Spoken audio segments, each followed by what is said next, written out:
If it came in a can, box, or microwave tray, chances are it ruled the 80s dinner table.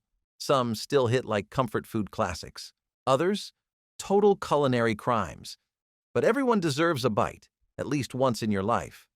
Ready to rediscover the flavor of the decade that never held back? For centuries, fresh milk came straight from the farm, unprocessed, unpasteurized, and, at least to its supporters, completely pure.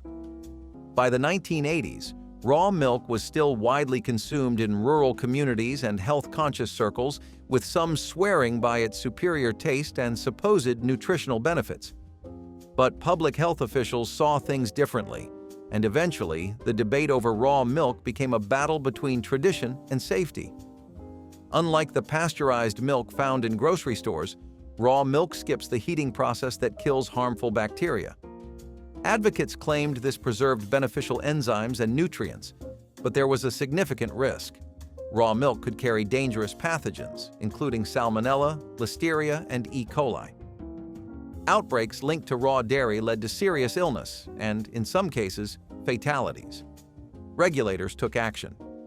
The FDA banned interstate sales of raw milk in 1987, and individual states began imposing their own restrictions. Some outlawed it entirely, while others allowed sales under strict conditions, often requiring direct purchases from farms. Despite the risks, raw milk still has a loyal following, with advocates arguing that modern hygiene practices make it safer. Let's stay in the South for a while. It's not all savory and spicy, they even have some great desserts. Divinity candy, for example, is this wonderful nougat that's made out of the simplest ingredients ever and just enough vanilla to make your day. It's light, airy, and pretty flavorful, and it makes a lot of use of a 20th century classic. Corn syrup was something that the country couldn't live without, and that was largely because of how popular it got during the wartime period. Divinity candy is made out of a meringue that has an egg white base, and it involves beating those eggs and mixing them in with the syrup until you get this really glossy mix. After you've gotten the right consistency, and that's really critical here, you just pipe it onto some good wax paper and let it set and cool. It's crunchy since it uses pecans, but every bite really has a lot of sweet and warm flavors to it, which makes the overall experience absolutely amazing. It's the perfect thing to eat after a big barbecue platter or something that really takes your digestive system for a spin. I'm not too sure how you all feel about pâtés. In the 80s, though, if you wanted a fabulous night out on the town with some glamorous Eastern European cuisine, then all you had to do was go on over to the first French restaurant you could find and go for a plate with some water crackers. One thing about the 80s is that it was probably one of the times in the entire century where, for the first time in a really long time, all people wanted to do was party. I mean, look, it was definitely a transformative phase of life for a lot of people. The wars had just ended, the Depression was settling down, and people were starting to make a bit more sense of their lives again. In the midst of all that, you had folks going back to the workplace, you had folks starting their own workplaces, and you had everyone craving a cocktail party, and what would be a staple at these parties? Chicken patties with water crackers, almost always served with brandy. Interestingly enough, chicken livers were even less popular than chicken breasts were, and they were the kind of thing that was considered really icky food by a lot of people who were not accustomed to it. In fact, if offal cuts were not so popularized during the Depression, I'd say a lot of these dishes wouldn't even get the time of day in America back then. So let's say you did want all the glamour and extravagance of the thrill that comes with spending a nice chunk of your savings on you and yours. Let's say your savings were looking a lot thinner than you had expected them to look by this time of the year. You still want that steak, right? And to be honest, how could things like cup noodles not get old? I mean, the 20th century was special, man. We came up with all kinds of genuinely amazing dishes, and nifty, tricky ones for tough times, like cabbage soup. This was something that people really started to warm up to during the Depression because back then, the popular thing to do was to grow your own produce. No, really. People had a green thumb back then. They were called victory gardens. And the idea was to basically repurpose your own backyard and make it into a little plot you could farm on. One of the easiest things to grow at the time were cabbages. How does all this relate to being broke in the 80s? Well, The thing about the 20th century is that money problems were a big trademark of the entire century. The effects of the combined trifecta of disaster that was the Great Depression, the Dust Bowl, and both of the world wars left America, its people, and their wallets scarred for an immeasurable amount of time. People couldn't really let go of all the hacks, tricks, and ways of survival they came up with in times like those, especially as they struggled to grapple with the after effects.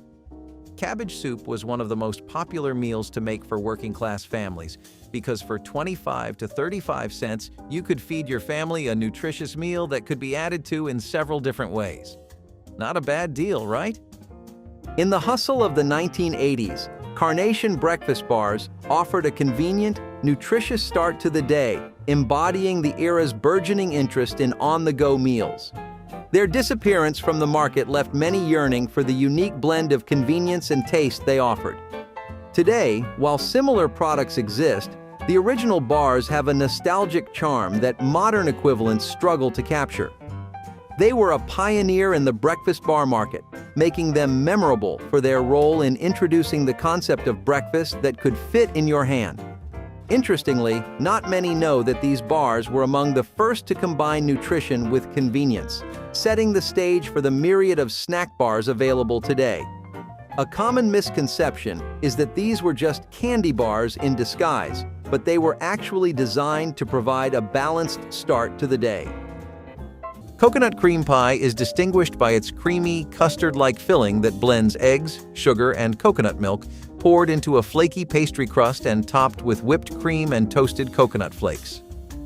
The pie's traditional recipe was enhanced in the 1980s with the introduction of high-quality coconut milk, which provided a richer coconut flavor and smoother custard consistency.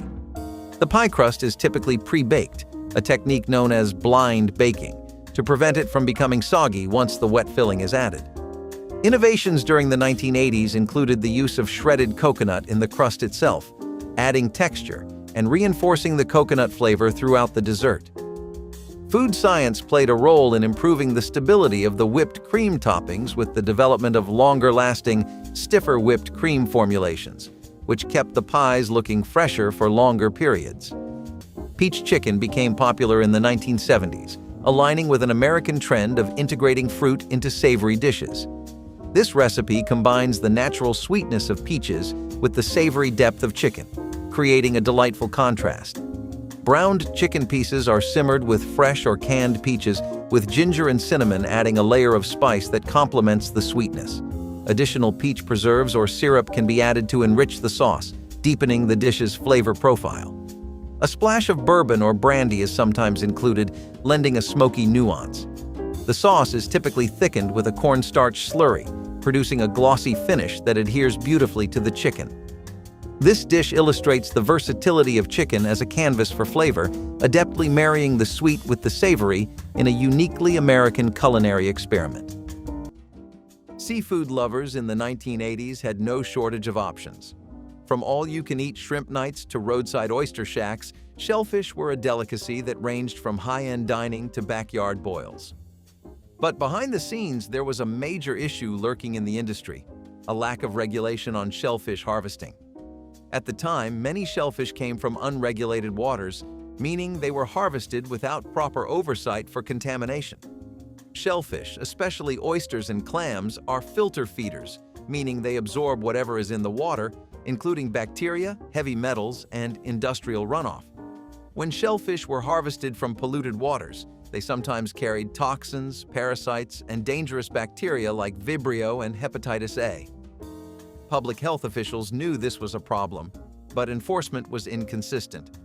While some states had monitoring programs, many shipments of shellfish, especially imports, weren't properly inspected. Outbreaks of shellfish poisoning, including cases of paralytic shellfish poisoning, PSP, made headlines throughout the decade. Eventually, stricter laws were put in place. The Interstate Shellfish Sanitation Conference worked with the FDA to create tighter safety regulations, requiring more rigorous testing and tracking. So lasagna soup is really as Italian as it gets. It was one of the most common recipes to make when people were coming out of the Depression, because it was extremely comforting and warm.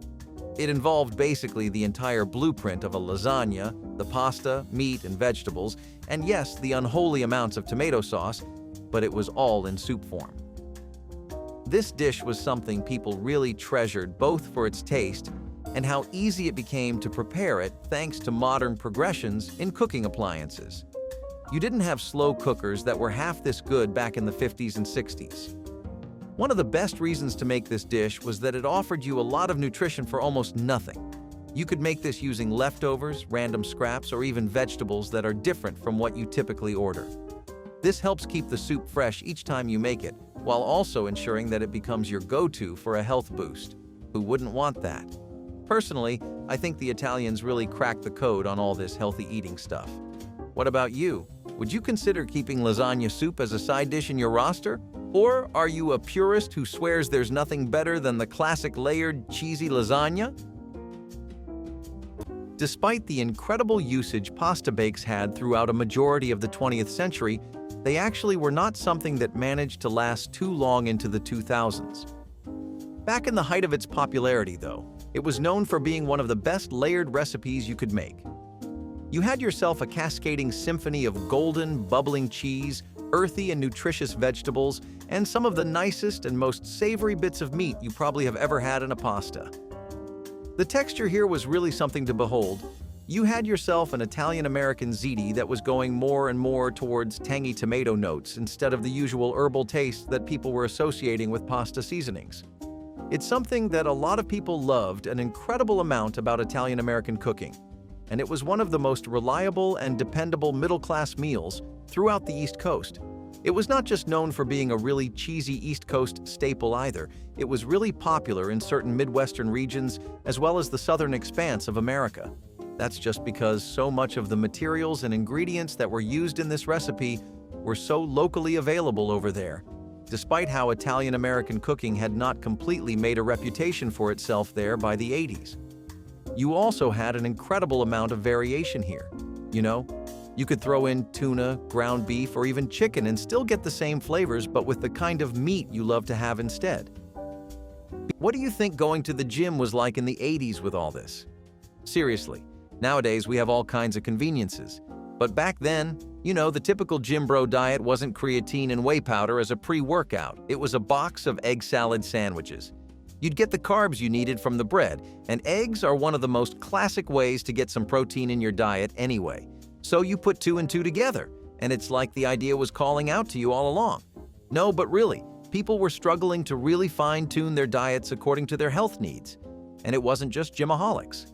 All kinds of people were facing this conundrum, because on one hand, prices were rising, work was harder, shifts were longer, and whenever you would turn on the TV or hop on the net, you'd be flooded with a sea of information on how American health is going down the gutter.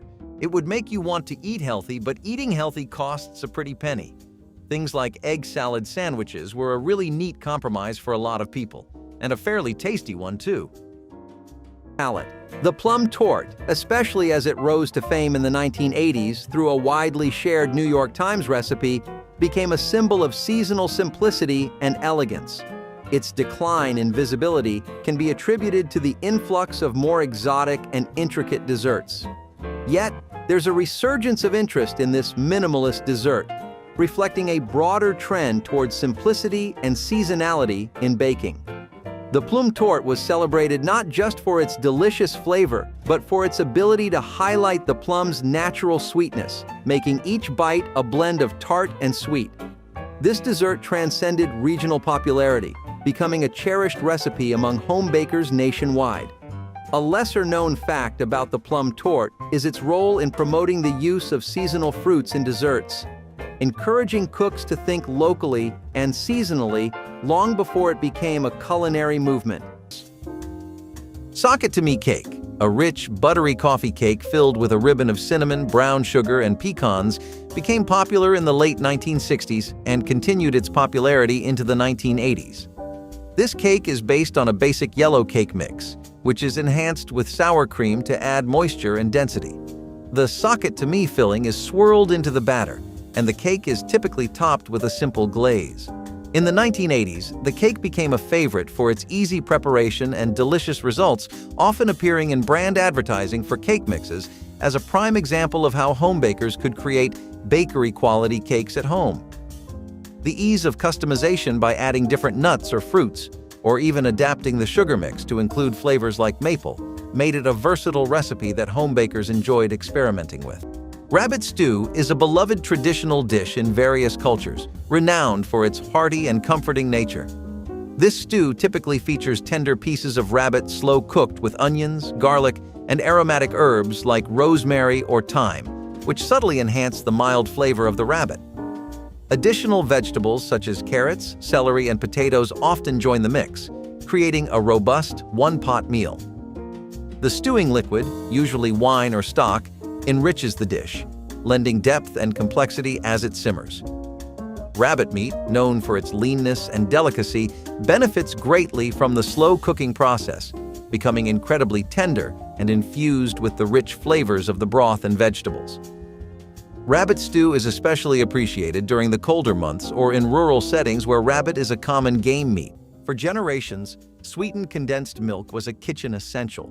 It made its way into homemade fudge, classic pies, and that ever-popular 80s favorite, key lime pie. Thick, creamy, and packed with enough sugar to satisfy any sweet tooth, it was a staple in American pantries. But while the contents of the can were beloved, the can itself turned out to be the real problem. Throughout the 20th century, food manufacturers lined metal cans with bisphenol A, a chemical designed to prevent corrosion and extend shelf life. It seemed like a practical solution, but there was a downside. BPA is an endocrine disruptor, meaning it can interfere with hormones. Studies later linked it to potential health risks, including fertility issues, developmental problems, and even increased cancer risk. And yet, for decades, consumers had no idea they were getting more than just milk and sugar with every spoonful. By the late 2000s, as public concern grew, regulatory agencies began imposing restrictions.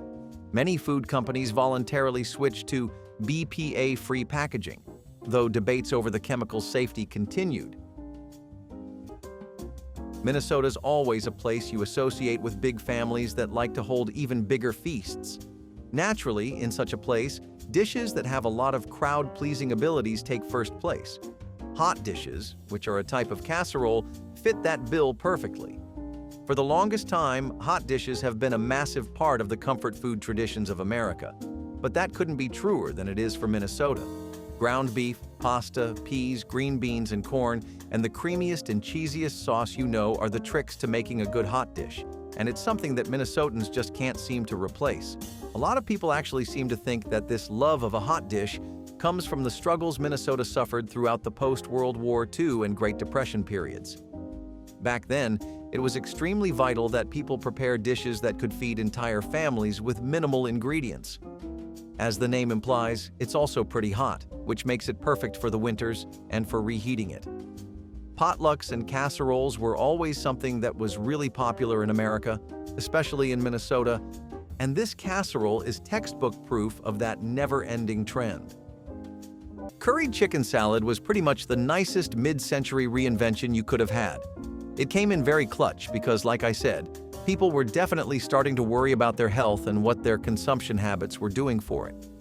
This was a take on the classic chicken salad, which was something that Americans had been fond of since way back when in the 18th and 19th centuries, but by the 80s, the dish got a complete renovation that did it more than justice.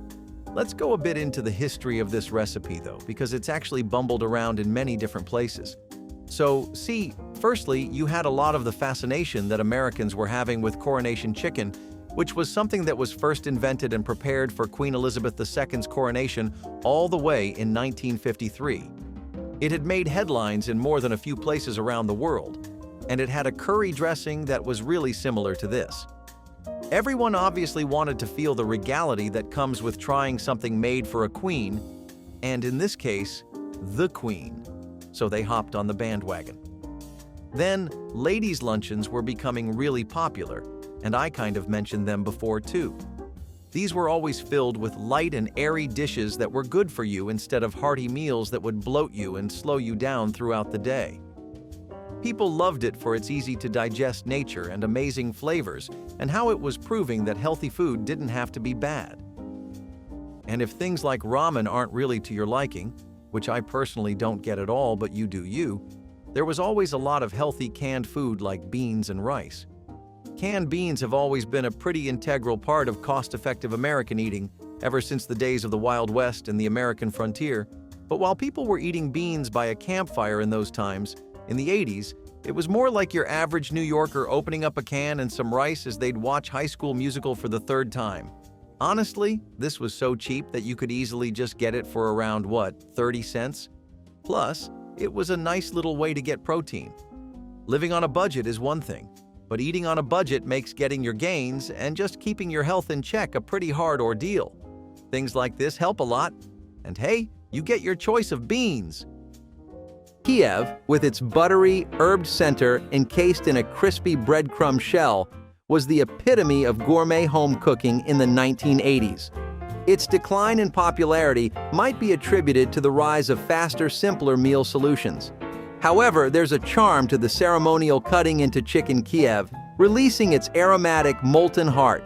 This dish remains a beloved classic in many households, symbolizing the joys of a well-made meal that surprises and delights. Chicken Kiev was memorable not just for its flavor but for the experience it delivered, making it a special occasion dish. Interestingly, not many know that despite its name, chicken Kiev is not of Ukrainian origin but was likely developed to appeal to Western tastes during the Cold War. The pineapple upside-down cake, a staple of American baking since the early 20th century, experienced a notable resurgence in the 1980s. Characterized by its caramelized pineapple and cherry topping, the cake's preparation begins with a layer of sliced pineapples and cherries at the bottom of the pan, covered by a rich batter that, once baked and inverted, reveals a colorful and enticing design. The availability of canned pineapples and the affordability of baking ingredients during the 1980s contributed to the cake's popularity. Innovations in non-stick bakeware during the 1980s also facilitated the cake's preparation, ensuring that the aesthetic appeal of the caramelized top was preserved upon inversion. The pineapple upside-down cake not only served as a delicious treat, but also as a canvas for culinary creativity, with many bakers experimenting with different types of fruit and spices to create unique variations of the classic recipe. Coq au vin stands out as a rich, soul-warming dish that is achieved through a slow cooking process that melds the flavors of chicken and wine thoroughly. Traditionally used to soften tough roosters, modern recipes often utilize chicken, marinated, and then braised in wine, typically red, along with mushrooms, onions, garlic, and a bouquet garni. Initially, the chicken is seared until golden, then simmered slowly with lardons, which infuse a smoky depth.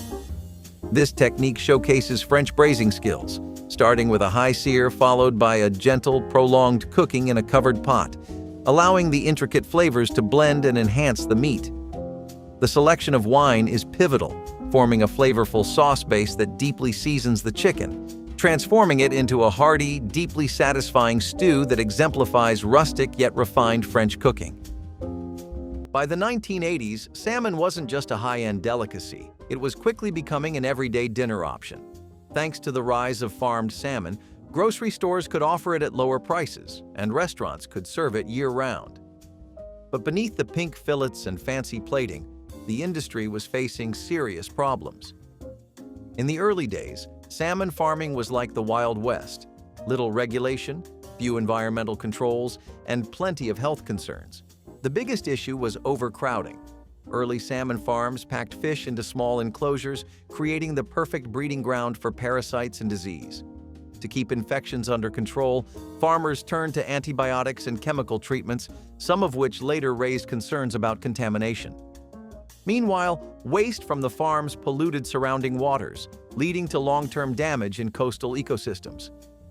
Consumers weren't aware of these problems. All they knew was that salmon had become more affordable and widely available. It wasn't until researchers started linking farmed salmon to higher levels of PCBs and other contaminants that public concern grew. By the 1990s and 2000s, governments stepped in, tightening regulations on antibiotics, feed quality, and farming conditions. Scrapple is this meat pudding that's pretty much made out of trimmings, scraps, You know, your typical offal. Then you throw in some pork loaf and cornmeal, and we really start to smell some flavors coming together. It's got a pretty grainy texture and is made entirely out of pork fat, and it's one of the most common things in mid-Atlantic regions. Whether you find yourself in the trenches of New Jersey, surrounded by deli food in Virginia, or whether you can't get a decent meal in Delaware, you can always rely on some budget-friendly diner serving scrapple. It's actually this European dish that settlers used really popularly throughout the region, especially in Pennsylvania. Did you know that place used to be the #1 spot for German immigrants to go to? It's where the very first German immigrants began to settle down, after all. Ever find yourself being ever so slightly suspicious of how much we have really borrowed from European cuisine and culinary techniques? You can always take a look at vintage recipes like spinach and ricotta cannelloni and see just how much we actually like French food. See, there's history behind this dish, and I'm going to get into all the contexts and nuances that made cannelloni such a massive hit throughout the United States of America. But first, what even is a cannelloni? It's basically just these sizable pasta tubes that have been generously stuffed with a filling that consists entirely of bubbling cheese, smoky meat, and soft, tender vegetables. These get baked in an all-Italian sauce that actually did take a lot of time getting mainstream in American kitchens. But by the 80s, Italian-American communities had such deep roots in urban cities like New York, New Jersey, and Chicago that baked pasta dishes had become the norm for lunch and dinner in a lot of little pockets of the city. One of the biggest reasons for it becoming such a mainstay was the post-World War Italian immigration. And you know how it goes, whenever there are people coming in, they bring the interesting things from their country with them. Plus, baked cheesy pastas weren't exactly too far away from casseroles, something that Americans had always been thoroughly and intimately acquainted with. Crown roast of lamb is an exquisite dish often reserved for special occasions and holiday feasts. This majestic preparation involves arranging racks of lamb into a circular shape that resembles a crown, with ribs pointing skyward. It's seasoned with a mix of rosemary, garlic, and thyme, both in the marinade and as a rub applied before roasting. To enhance its flavor and retain moisture, the crown center is typically filled with a stuffing composed of breadcrumbs, minced garlic, herbs, and occasionally dried fruits like apricots or cranberries. The lamb is roasted until it achieves a tender texture and a beautifully browned exterior. Precision in tying the racks together ensures the roast cooks evenly. To perfect its presentation, chefs often cover the tips of the ribs with foil during roasting to prevent charring. This dish not only dazzles as a culinary delight, but also stands as a festive centerpiece, symbolizing celebration and feasting. Just like the South and Midwest had their own take on bologna, each state in America had a regional speciality that was unique to it. For New England, that was American chop suey, which you really shouldn't confuse with the traditional Chinese chop suey.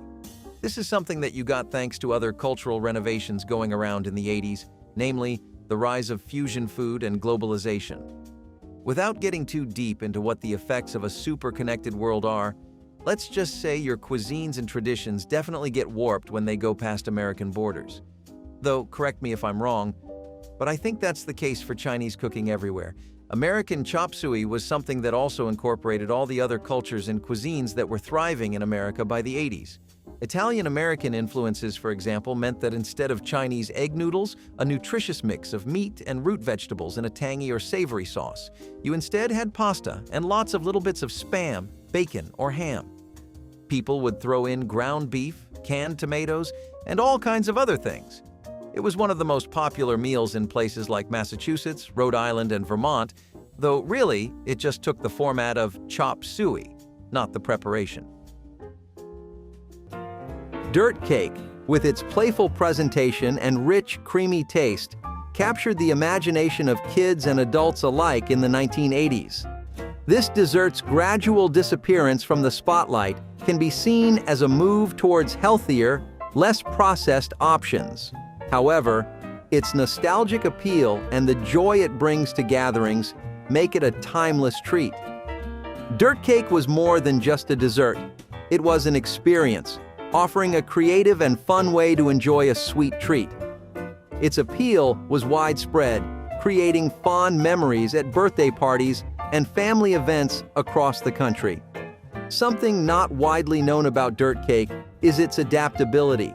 It can be made in various ways to cater to different dietary needs or preferences, proving that some traditions can evolve while maintaining their core joy. Lady Baltimore cake is an elegant dessert, featuring layers of delicate white cake filled with a mixture of chopped nuts, raisins, and figs, bound together by a light meringue-based frosting. This cake's origins are linked to the southern United States, where it was developed in the early 20th century. The preparation of this cake involves creating a fluffy white cake base using a traditional creaming method where sugar and butter are beaten until light and airy before eggs and flour are added. The filling, a rich concoction of dried fruits and nuts boiled in a sugar syrup, is then spread between the baked cake layers. The frosting, often a Swiss or Italian meringue, was perfected during this time to hold up better under various environmental conditions, ensuring the cake remained pristine and appealing for longer duration. Minted lamb with jelly brings together the rich, robust flavors of roasted lamb with the refreshing zest of mint jelly, making it a quintessential British dish often featured during spring and Easter celebrations. The long-standing tradition of pairing mint with lamb dates back to medieval England, where the herb's sprightly flavor was used to complement the lamb's slight gaminess. The preparation typically involves roasting a leg or shoulder of lamb seasoned liberally with salt, pepper, and often aromatic garlic and rosemary, ensuring the meat is juicy and tender. The mint jelly, a blend of mint, sugar, and vinegar, offers a sweet and tangy counterpoint that enhances the meat's deep flavors. This dish exemplifies the classic British culinary technique of marrying robust meat with a vibrant, acidic condiment to create a balanced and satisfying dining experience. Anchovies capture the nostalgia of childhood quite like a bowl of wobbly, neon-colored gelatin. Whether layered in a church potluck dish or molded into some questionable 80s creation, Jell-O was an undeniable staple of American households. It was cheap, easy to make, and came in colors that didn't exist in nature, literally. The vibrant hues that made Jell-O so iconic came from artificial food dyes, some of which were later linked to health risks. Red number 3, for example, was widely used in gelatin products before studies connected it to thyroid tumors in lab animals. Yellow number 5 and blue number 1, both common in Jell-O, were also scrutinized for potential behavioral effects in children.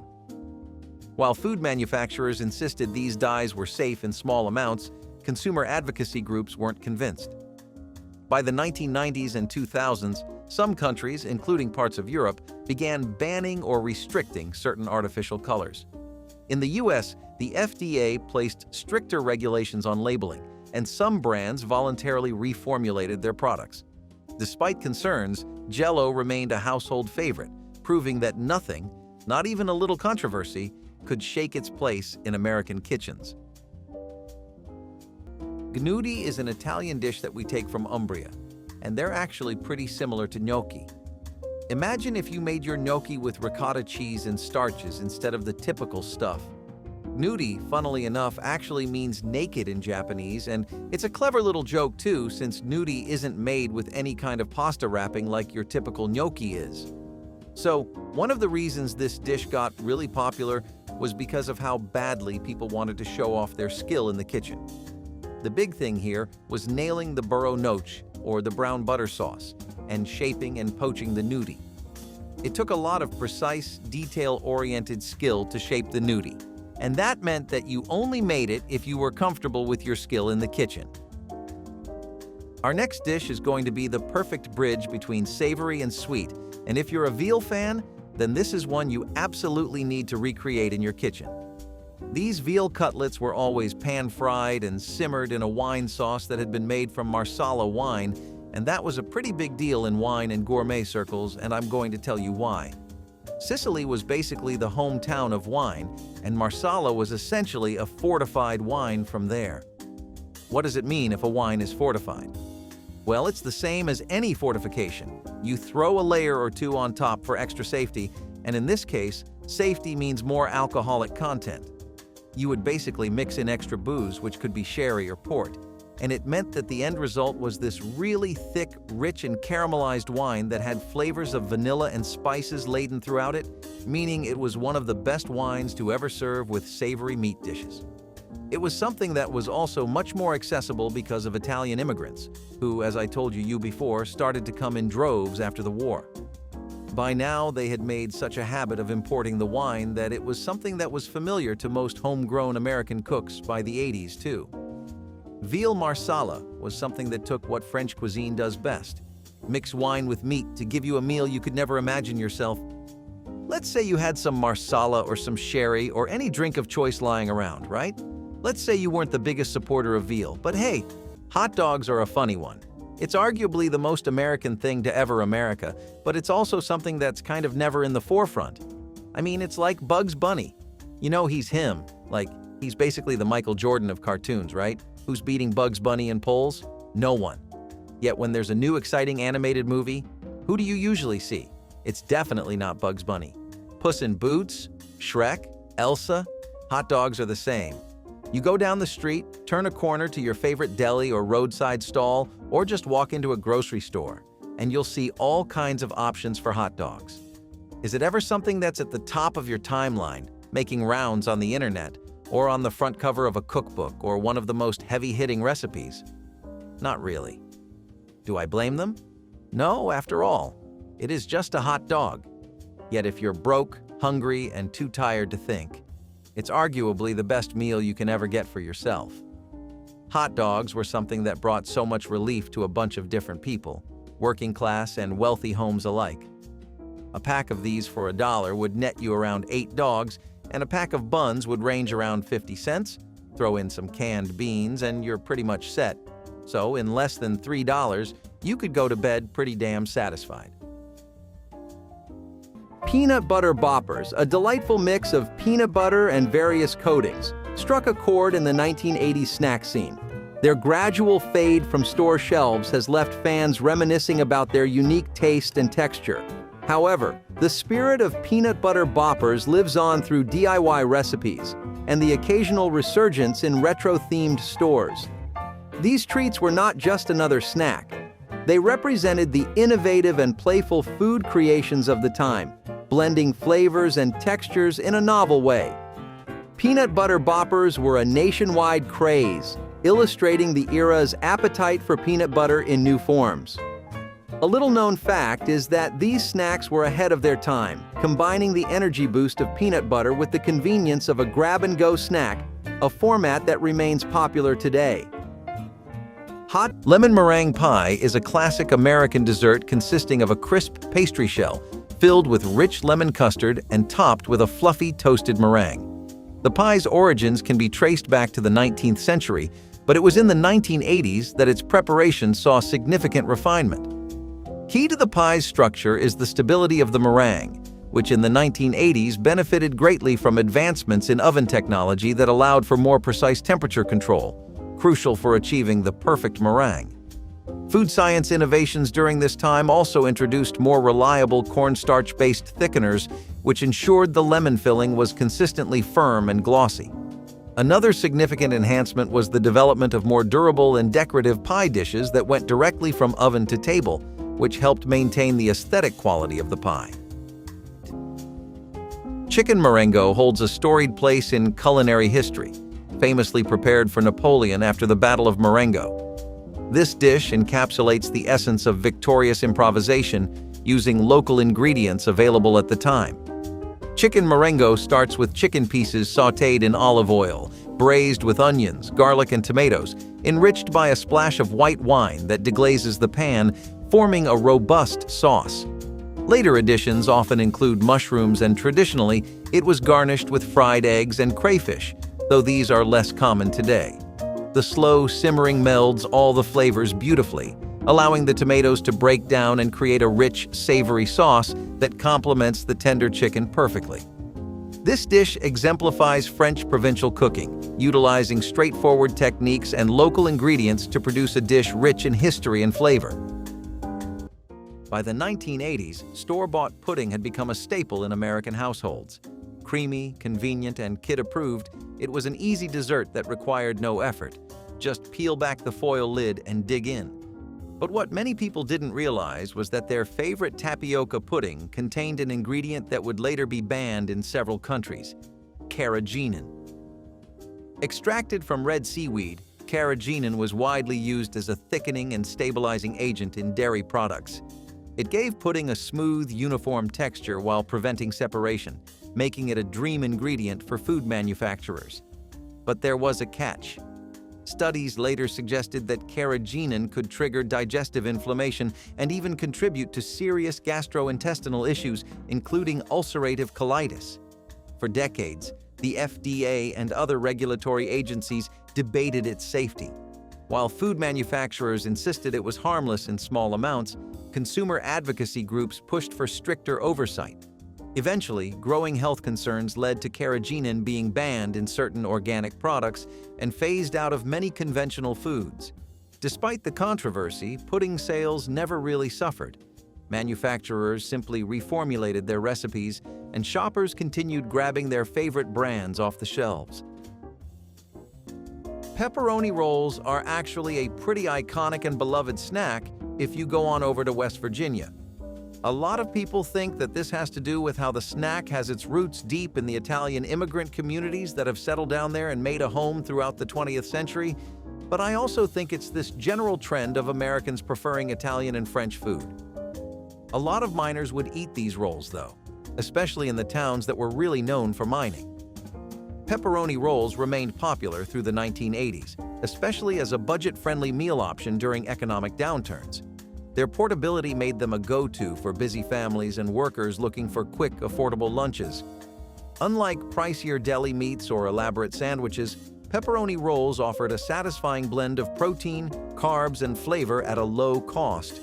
Plus, their shelf stability meant they could be packed ahead of time for school lunches, road trips, or shift work. The rolls were made out of your typical pastry dough and stuffed to the brim with cheese and pepperoni, and they became a staple of all kinds of local bakeries. You could even find to-go versions for sale in convenience stores, and if you wanted rolls that looked fancier, then you'd go for the ones served at restaurants. Cajun blackened fish is something you could easily take off in the 20th century throughout most decades, but the seeds for its later-on success at the hands of chefs like Paul Prudhomme were sown all the way back in the 80s. You might actually still remember Paul's K. Paul, Louisiana kitchen in New Orleans, but you might not know that one of the biggest standouts, the Cajun blackened fish, was something you really wouldn't ever hear about or see anything of well before the 80s.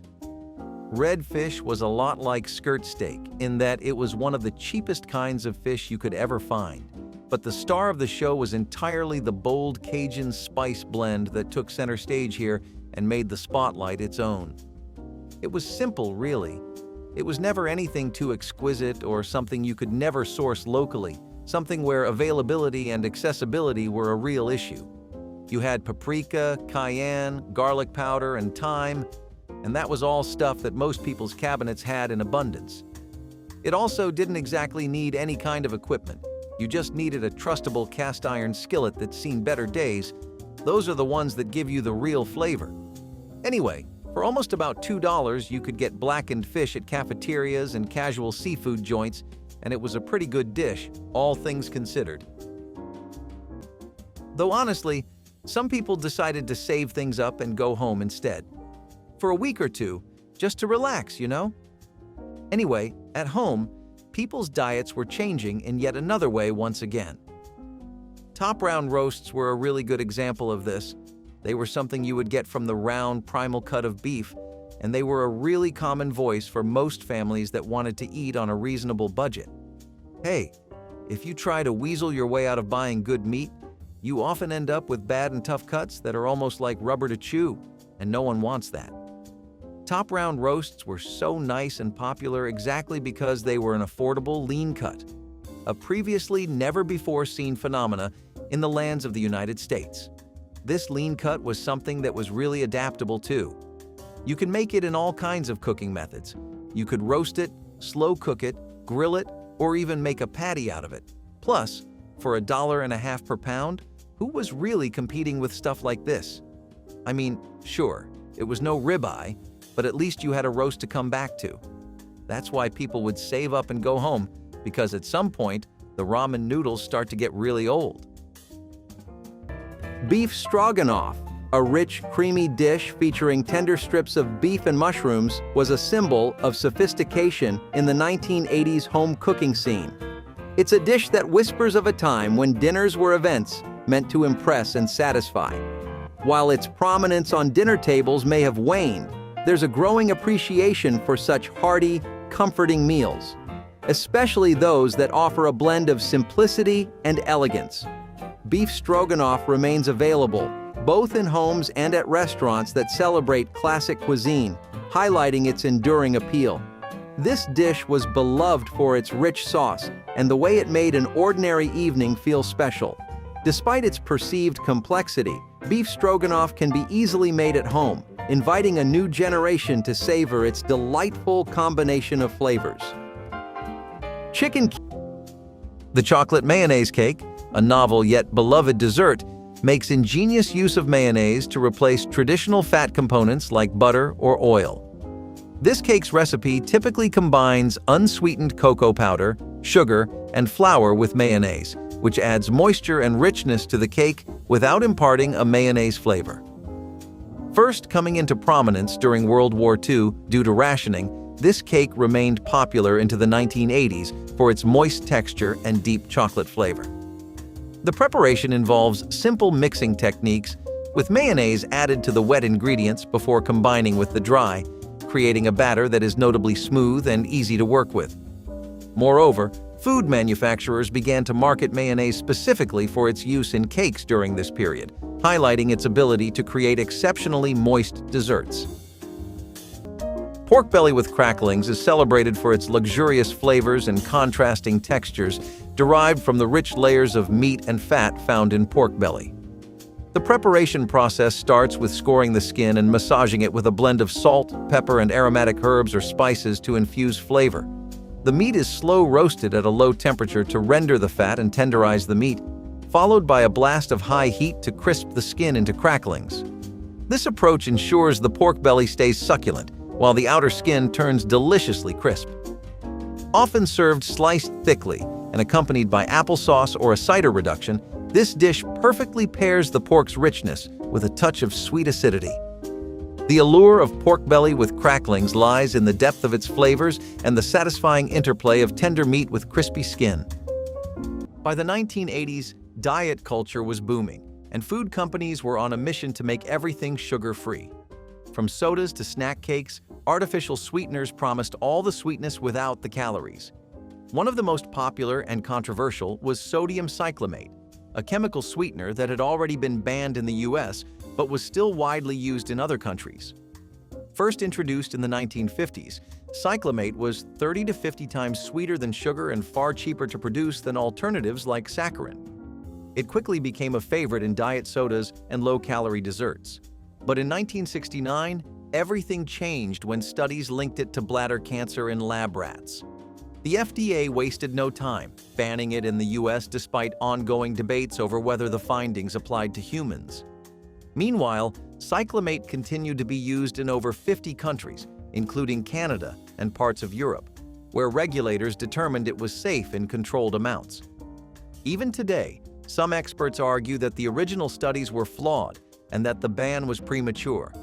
Regardless, Americans had to look elsewhere for their artificial sweetness, leading to the rise of aspartame and sucralose. Corn oysters are pretty much what happens when nature runs its due course. See, these were always wildly popular in South Carolina and the countryside over there, and for some pretty good reasons. People that live in Carolina have a neat little advantage over others in that they end up right next to a sizable coast. Of course, this means they get all the benefits you'd normally associate with living by the coast too. Namely, a never-ending supply of fresh oysters. Then you have the state's long and pretty colorful history with agriculture, specifically corn. Back in the colonial settler days, Native Americans actually taught most people how to cultivate corn and farm it properly. Why was it such a regional hit? Well, it's not so much a regional thing as much as it is an American thing. Corn is one of the few things that American soil is pretty good for growing, so naturally people were going to take advantage of it wherever they could. It's just smart business, you get what I mean? That's how so many corn dishes became popular. It was either that or starvation for a lot of people. So, what happens when you put two and two together? Corn oysters were such a regional hit exactly because it was so easy for everyone to get them. It didn't matter what your bank looked like, so long as you had a way to the local fish and farmers markets. If we really take a look at the 80s, we will find absolutely zero shortage of chicken cordon bleu being served in every dolled-up restaurant you can see. Cluttering up the streets of busy urban hubs like New York and California, these restaurants would pride themselves on being able to recreate, and pretty successfully at that, a wonderfully authentic chicken cordon bleu. You might be just a bit surprised to hear this, but chicken breasts were not really the standard protein in America back then like they are now. Most people were still far too addicted to ground beef to bother sparing a second glance at a humble rooster. Chicken was incredibly economical back then. For about 50 cents or even 29 to 35 cents, you could get yourself some fresh and delicious protein and make a lot of good stuff out of it too. Recipes were abundant, and all the different kinds of cultures and cuisines in America had become a lot more interconnected thanks to the way globalization was panning out. Most home chefs and their kitchens now had full access to reliable and easy chicken recipes that relied on stuff like breadcrumbs and deep frying. With chicken cordon bleu, it was one of the nicest dinners you could back home to, because nothing could beat that fried, stuffed chicken. Sometimes you get lasagna for dinner, sometimes you get pancakes.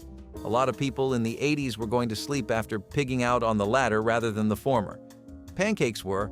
I'm sure all of you can remember what it was like to whip open a box of Aunt Jemima's pancake mix. It was literally divine, wasn't it? Tell me you remember. Hey, if that wasn't to your liking, it's not like we were running out of options or anything. You had Crustiers, Hungry Jack, Bisquick, and all kinds of things. Out of all these, Bisquick and Aunt Jemima's probably did the best because they were the most versatile. You could even use the Bisquick ones to make biscuits, and yes, I know there's a pun in there somewhere, I'm just too hungry to find it. You get that way when your job revolves around food. Aunt Jemima's, on the other hand, had a complete version that literally just needed water and nothing else.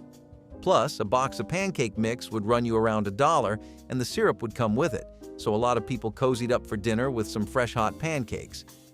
Chicken Française, with its light lemony sauce and tender chicken, became a favorite in American homes and restaurants during the 1980s for its elegant yet approachable flavor profile. As culinary trends shifted towards more global flavors, chicken Française saw a decline in ubiquity but never truly left the hearts of those who grew up with it. Today, this dish stands as a testament to the era's embrace of European-inspired cuisine, offering a comforting, familiar taste that many seek to recreate at home. Chicken Française was beloved nationwide, capturing the essence of simple ingredients transformed into a sophisticated meal. A common misconception is that chicken Française is overly complex to prepare, yet it remains one of the more accessible gourmet dishes, inviting even novice cooks to explore the richness of its flavors. Lord Baltimore cake, a counterpart to the more famous Lady Baltimore cake, features layers of yellow cake filled with a rich mixture of crushed nuts, dried fruits, and sometimes rum or brandy. This cake was particularly noted for its fruity, boozy filling, which set it apart as a more robust option compared to its delicate counterpart. Originating from the southern United States, its preparation involves creating a moist, buttery yellow cake base, which is then layered with the fruit and nut mixture. The 1980s brought innovations such as using macerated fruits in the filling, enhancing the moisture and flavor of the cake, and introducing different types of nuts for a varied texture. This dessert was often covered with a simple glaze or a light frosting, which was sometimes flavored with citrus to cut through the richness of the filling. Veal Prince Orloff is a lavish dish that captures the essence of French-Russian culinary elegance, named after the Russian diplomat Prince Orloff, who resided in France during the 19th century. Created by the renowned French chef Urbain Dubois, it aims to impress with its sophisticated layering and flavors. The dish features slices of roasted veal loin alternated with layers of sautéed mushrooms and onions, with slices of Mornay sauce-enriched eggplant interspersed throughout. It is then crowned with more Mornay sauce, baked until bubbly and golden. This intricate preparation not only showcases the delicate flavors of veal, but also the creamy texture of the Mornay sauce, making it a dish that stands out in both taste and presentation. By the mid-20th century, pesticides were seen as a miracle of modern farming. They promised bigger harvests, fewer pests, and better-looking produce on grocery store shelves. But one chemical stood out above the rest: DDT, or dichlorodiphenyl trichloroethane. Used on everything from potatoes to tomatoes, it kept insects at bay and crops thriving. For decades, consumers unknowingly ate vegetables treated with a substance that would later become one of the most infamous banned chemicals in history. DDT wasn't just popular, it was everywhere. First introduced in the 1940s, it became the go-to pesticide for farmers, widely used in the United States through the 60s and still lingering in some agricultural products into the 1980s. At first, it seemed like a perfect solution to pest problems, but cracks in that perception started to show. Scientists began linking DDT exposure to serious health risks, including liver damage, reproductive issues, and even cancer. Worse, it didn't just affect humans. It devastated bird populations, thinning eggshells and leading to drastic declines in species like the bald eagle. The turning point came in 1972 when the EPA officially banned DDT for agricultural use in the U.S. However, residue from past treatments lingered in the soil, and some imported produce still carried traces into the 1980s. Barbecue spaghetti is a Memphis, Tennessee classic, and it takes the best of both worlds. You have barbecue, which is something that Memphis swore long ago that it couldn't live without, and you have spaghetti. Memphis-style barbecue works extremely well with spaghetti because it has a big focus on the smoky and tangy side of things. This barbecue uses a sauce that's made out of marinara and a tomato-based barbecue sauce too, which is a big part of what gives it that smoky flavor. Then, you have your pulled pork and chicken, along with some classics like bell peppers and garlic, which give the dish its finishing touches as far as flavor is concerned. Despite its status as a regional classic, this is really just a new dish that only recently made its name in the Memphis food scene. It wasn't always there, but what was a big and ancient part of Memphis tradition is barbecuing. You could just consider this another successful experiment in that long-lasting tradition. It's originally believed that African American communities came up with barbecue spaghetti, and it was probably a way to get rid of leftover meat. Since there probably wasn't enough to constitute a full plate, people would often mix it with any kind of grain or starch to get a full meal. Beef fajitas are basically one of the absolute top of Tex-Mex cuisine and culture. All the way back in the 70s and 80s, this dish was one of the easiest ways to get an entire audience of people satisfied, full and content on their way back home. It actually was made using one of the cheapest kinds of steak cuts possible, and that was skirt steak. It was a cut that butchers never preferred. Honestly, half of them would just donate it to charity, give it away, or flat out throw it because the thing would literally never sell. It was one of the cheapest beef cuts you could get, and in the 80s you could get it for as little as $1. Skirt steak started blowing up thanks to the way fajitas did so much for its public reputation. Even in the 80s, you could pretty much find this for a couple of dollars on any street corner or grocery store. You also could customize it to the moon and as much as you wanted. Most people were pretty satisfied with just adding in some marinade magic and stuff like peppers, extravagant kinds of chilies or homemade salsas, but you could always just do whatever tickles your fancy and have a nice, affordable, and delicious midday lunch on your hands for almost no effort. Rice pudding, on the other hand, is something that's as much of a relic as it is a classic. This is something that's shown up across the world in all kinds of cultures and cuisines, but in America, it was brought on over by European immigrants throughout the 19th century, so we're talking real vintage stuff here. It was a really common dessert for settlers and immigrants, especially in rural households and areas. The idea was to make a pudding-like dessert out of sugar, milk, and rice, which all cost you around $3 in total, with the milk gallon being your biggest expense. By the 80s, though, people had it really easy in the sense that they had pre-made rice pudding available to them in stores.